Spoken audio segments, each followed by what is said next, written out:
Hi everybody, welcome to Not Another Tooling Podcast with myself, Austin Pearson, and my co-host, Mr. Matt Malcolm. How are you today, Matt? I'm good. I feel like we're just cheating because we've just recorded an episode and we're coming back on again. Yep, our audience don't know that. Productive day for us today, which is good. So we are going to talk about service levels and service performance today in a shorter episode, I think. So talk to me, what is the challenge that you are seeing with your clients right now around service performance? Biggest challenge is, I don't say not doing it, it's using the capabilities available to monitor and improve service performance.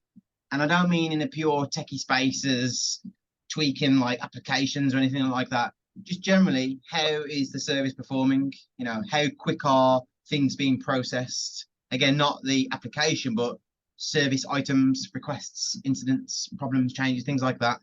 So it's more of a general observation of all of this clever stack in play, be it the ITSM tool or monitoring tool or whatever else, giving you everything that you need to be able to identify and manage the performance, but then like not fully executing, not doing the basic stuff within the tools, and we'll talk about them in a second, to enable people to take that extra step forwards to actually improve the service.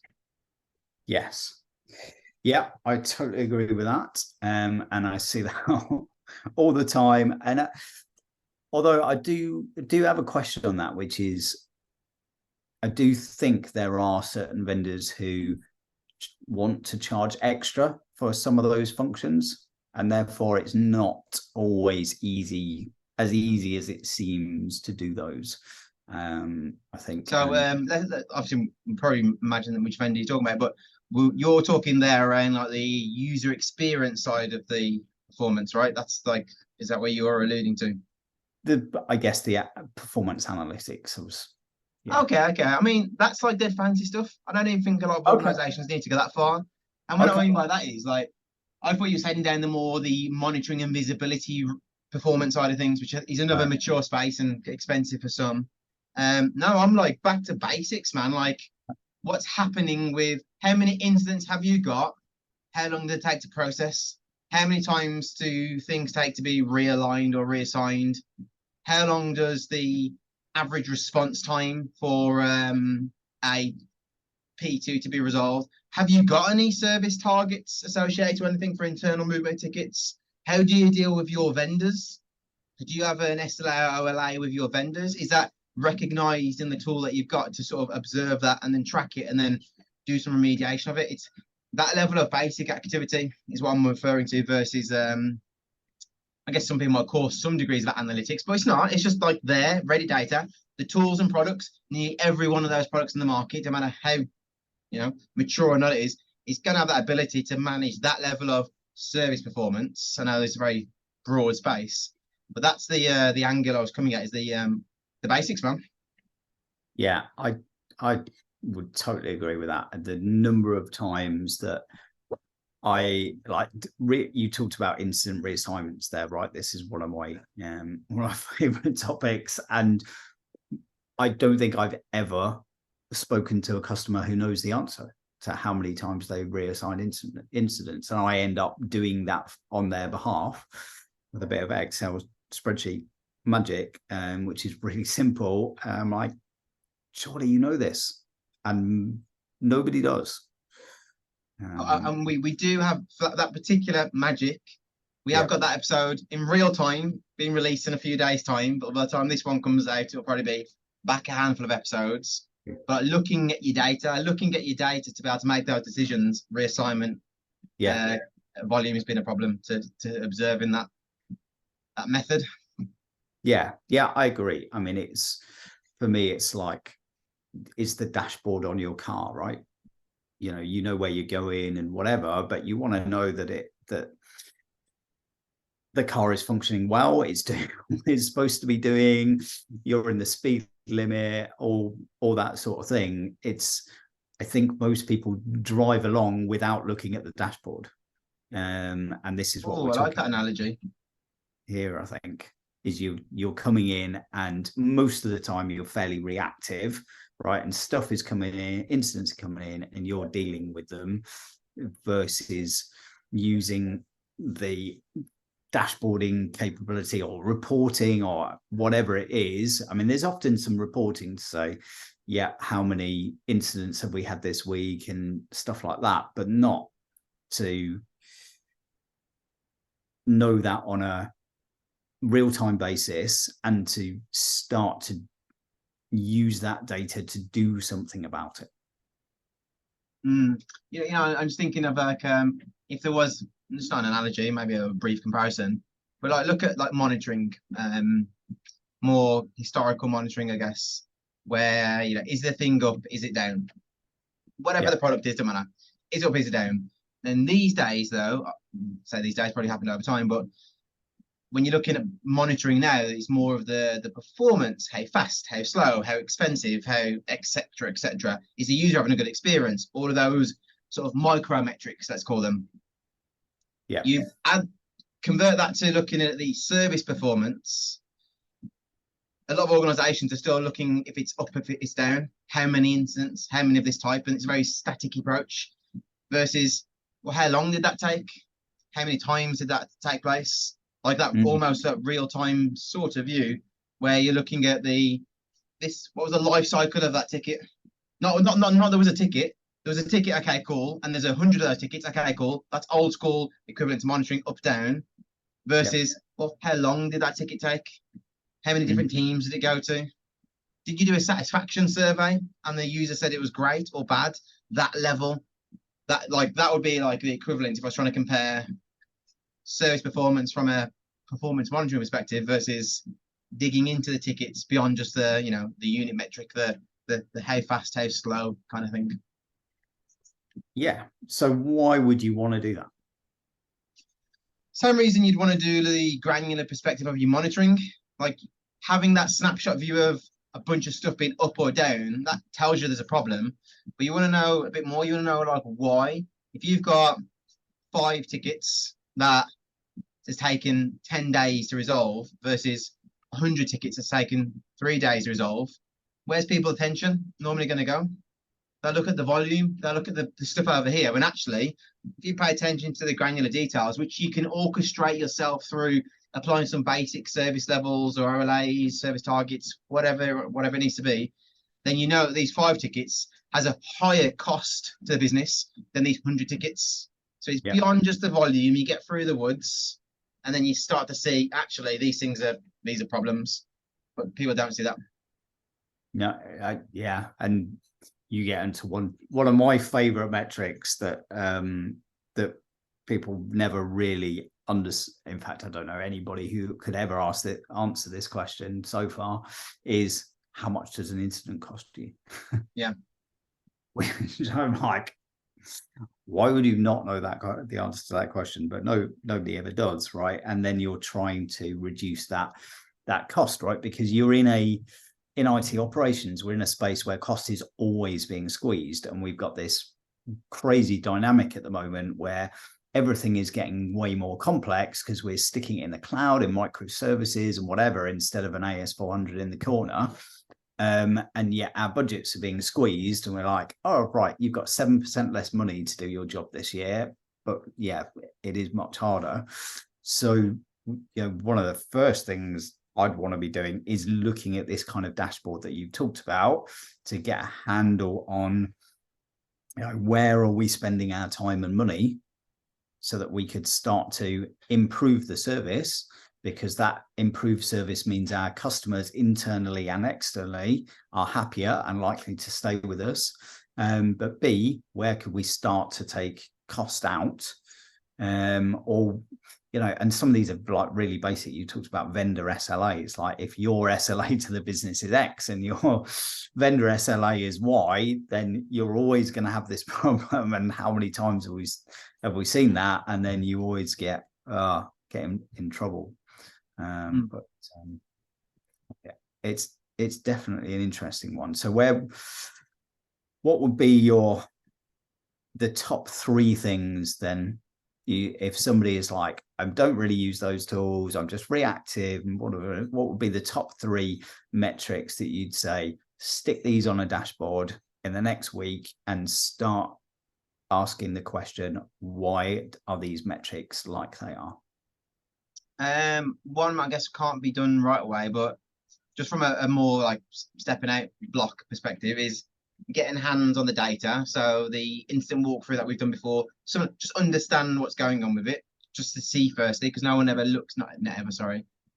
It doesn't seem like people look at their instant data an awful lot in terms of the longevity of things. So look at the data. Yeah. When you're looking at it, you're not just looking at the volumes of stuff, you're looking at duration and time stuff. That's what we want to understand. We want to understand what's inefficient.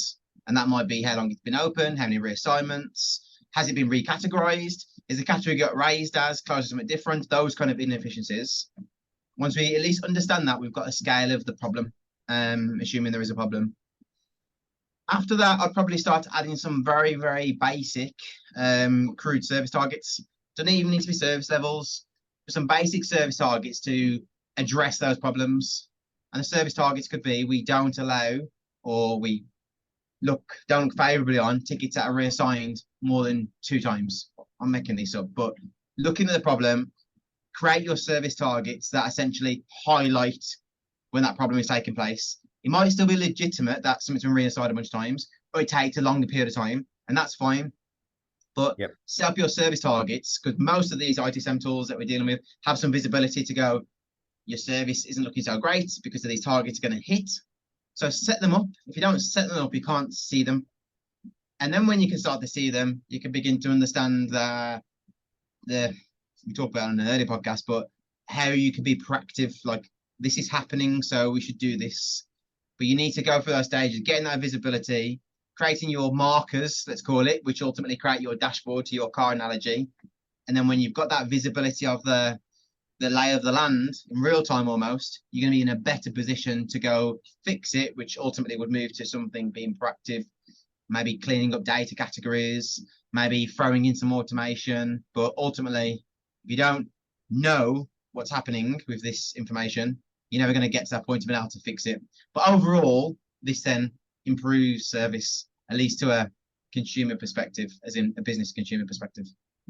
Yeah, it's a really good shout, actually. Is like, take the time to do that analysis first, and then you'll know what you want to stick on your dashboard, and you could start to put some targets on it, and start to dig into why is it like that? You know, just getting curious and but why? Just keep asking why until you really get into it. Because most of the time, why is, well, we've always done it that way. Yeah. Okay. All right. And a really good question to ask out the back of that would be, what would be the benefits to us if we looked at doing it a different way? Right? Because even though we'll have some great stuff and we'll put some service targets on, whatever, it'd be great to be able to go back to the business, because we always have to justify things these days and say, hey guys, okay, we see that we've got a problem with incident reassignment like you managed, and that means that our MTTR is, we think, twice as long as it should be on 20% of our incidents, and therefore that is costing us 2 FTEs. I'm just picking a number out the air in terms of operational cost that we could save, but also it means that, you know, on 20% of our incidents, we could improve the service we're offering to our external and internal customers, which is going to mean our NPS scores go up, or, you know, our customers are more likely to stay with us, or whatever it is. That's a really valid area, because like, I wasn't even going to get down the route of those business benefits, but normally when people look at those business benefits, like bringing down MTTR and reducing footprint of either resource or capacity or whatever else, it is very elaborated. There's lots of other moving parts that it maybe it's a new product coming in, it can promise the world, and people think to achieve those things, which essentially business drivers to meet the 7% reduction or whatever it is this year for most organizations, they think they're going to introduce this big thing in place. Actually, you just use and configure the tools that you've got, and then and then you can act on it. Like that in itself is a massive benefit where it's very easy to achieve once you just. And what I would say is it's definitely a hack is when you do start messing's the wrong word, implement's a better word, isn't it? Service targets. I'm saying service targets versus OLAs or SLAs because ultimately you want like an internal way for people to operate, and addressing lots of micro service targets is better than just whacking on an OLA or an SLA of a bigger time frame, just from personal experience. But be aggressive because people work the time that they've got, just nature, just the way it is. So if they're seeing a bunch of tickets in their queue and they're all going amber, about to go red, likelihood is they will be operating more efficiently than there would be if a bunch of stuff was in green and some amber, and they'll deal with it later. So like really implement service targets, but be aggressive. It will be disruptive at first, but the benefit is big. That is absolutely a really, really good shout. I know I'm really guilty of this. Give me a week to do something. Everyone? Yep. Give me an hour, it'll be done. But so that is good shout. I think one other really good benefit of doing this work that we've talked about here is that when you start to make improvements, it makes our level 1, level 2 service desk operatives' job easier and better. And these are people that are generally not overly excited about coming to work in the day.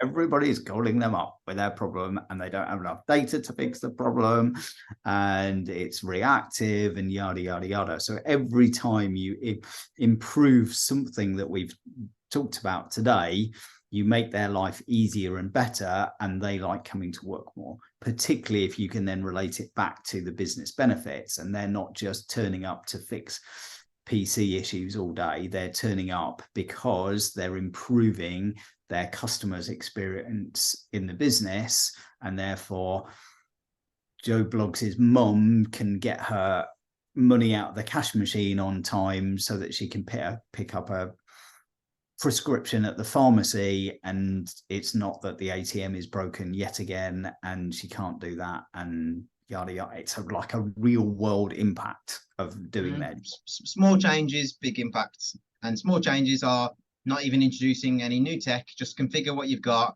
make it visible, big impact. Nice. Okay.